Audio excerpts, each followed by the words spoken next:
আজিৰ বিষয়টো হ'ল যি চাকি আমি ৰাতিপুৱা জ্বলাওঁ তাৰ থাকি যোৱা শলিতা আমি গধূলি জ্বলাব পাৰোঁনে, বা গধূলি জ্বলোৱা চাকি গছৰ ৰৈ যোৱা শলিতা ৰাতিপুৱা জ্বলাব পাৰোঁনে।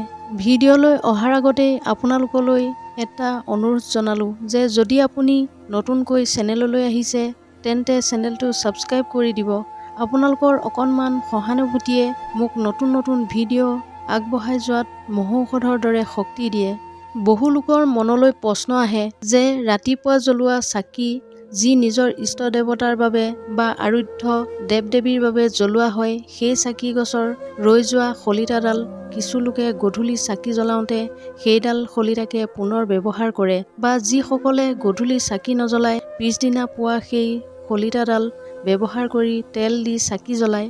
সেয়েহে চাকি জ্বলোৱাৰ সময়ত এটা কথা মনত ৰাখিব যে চাকি যেতিয়াই জ্বলাই পুৰণি শলিতা আঁতৰাই চাকি গছ ভালদৰে পৰিষ্কাৰ কৰি ল'ব, তাৰ পিছতহে পুনৰ চাকি জ্বলাব। আপুনি যিমানেই পৰিষ্কাৰ হৈ বা ভক্তিভাৱেৰে চাকি গছ অৰ্পণ কৰিব, সিমানেই আপোনাৰ আৰাধ্য দেৱী বা দেৱতাই আপোনাৰ প্ৰতি সন্তুষ্ট হ'ব। তেওঁ এইটো নেদেখে যে আপুনি কিমান চাকি গছ চাফা কৰিছে, কিন্তু তেওঁ আপোনাৰ মনৰ ভক্তিভাৱ চাব, আৰু সেই ভক্তি থাকিলে আপুনি এনেও সকলো পৰিষ্কাৰ পৰিচ্ছন্ন কৰিব।